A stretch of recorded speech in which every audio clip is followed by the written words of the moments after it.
السلام علیکم۔ رمضان کا مبارک مہینہ ہم سب پر اللہ کی رحمت ہے، لیکن اسلام ایک ایسا دین ہے جو انسان کی مجبوری اور صحت کا پورا خیال رکھتا ہے۔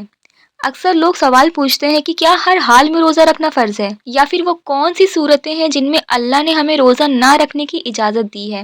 آج کی اس ویڈیو میں ہم 6 ایسی کنڈیشنز کے بارے میں بات کریں گے جہاں روزہ معاف ہے۔ اس ویڈیو کو آخر تک دیکھیے کیونکہ آدھا ادھورا علم نقصان دہ ہو سکتا ہے۔ پہلی شرط ہے بیماری۔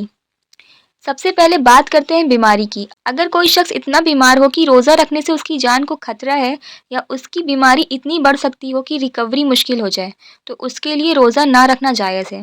لیکن دھیان رہے، معمولی سا درد یا ہلکی سی تھکاوٹ کی وجہ سے روزہ نہیں چھوڑا جا سکتا۔ اس کے لیے کسی قابل اور دیندار ڈاکٹر کی صلاح لینی چاہیے جو کہے کہ روزہ رکھنا آپ کی صحت کے لیے خطرناک ہے، لیکن جب آپ ٹھیک ہو جائیں گے تو آپ کو اس روزے کی قضا رکھنی ہوگی۔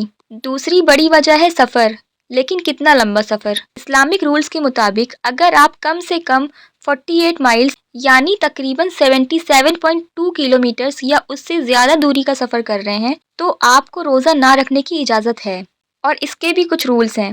پہلا رول یہ ہے کہ سفر کی شروعات سحری کا وقت ختم ہونے سے پہلے ہونی چاہیے، اور دوسرا رول یہ ہے کہ اگر سفر میں بہت زیادہ مشقت ہے تو روزہ نہ رکھنا بہتر ہے، لیکن اگر سفر آرام دہ ہے اور آپ رکھ سکتے ہیں تو رکھنا افضل ہے، اور بعد میں اس کی بھی قضا کرنی ہوگی۔ تیسری اور چوتھی شرط ہے خواتین کے مسائل، یعنی پیریڈز کے دوران روزہ رکھنا حرام ہے۔ اس حالت میں روزہ نہیں رکھا جائے گا، لیکن رمضان کے بعد ان روزوں کی قضا کرنی لازمی ہے۔ پھر ہے پریگنینسی یا پھر جن کے بچے دودھ پیتے ہیں۔ اگر کسی خاتون کو ڈر ہو کہ روزہ رکھنے سے ان کی اپنی صحت یا ان کے بچوں کی جان کو خطرہ ہو سکتا ہے، یا دودھ پینے والے بچے کو خوراک نہیں ملے گی، تو وہ روزہ چھوڑ سکتی ہیں۔ انہیں بھی بعد میں صرف قضا کرنی ہوگی، کفارہ نہیں۔ پانچویں شرط ہے بڑھاپا۔ اب بات کرتے ہیں ان بزرگوں کی جو اتنے کمزور ہو چکے ہیں کہ روزہ رکھنے کی طاقت بالکل نہیں رہی، اور آگے بھی صحت مند ہونے کی امید نہیں ہے۔